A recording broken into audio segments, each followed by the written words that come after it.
काळी कोंबडी आहे तुझ्यापाशी. हा देवा ती काळी असून पांढरा कसं काय ती? जरा तुला सोपं सोपं विचार म्हणलं देवाची चेष्टा करतो काय रे?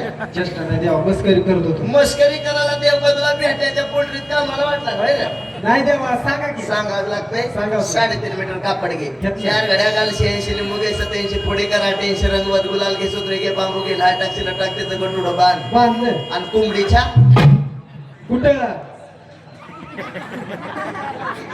कोंबडीच्या कुठं देवा? गळ्यात बांध, गळ्यात. बरं. देवा हा, एवढं वजन कोंबडी राहील का हो? जर कोंबडी वजन मिली मेली. मग अंडे घालायचा कुठं प्रश्न राहतो? अरे बऱ्याच वर्षानंतर या बहादा नगरीमध्ये माझी पहिलीच फेरी आली. मोठी मोठी ढेंड बाजूनी गोळा झाली, पण नवीन कपडा सफेद कपडा सांगायला आली. लोक 100च्या नोटा बाजूला दाबून चिल्लर टाकू लागली. खरं देवा. लाडक्या बहिणीचा हप्ता पडून सुद्धा लाडक्या बहिणीला वाढलं नाही. बरं. आताच केवायसी केली ती मावशी.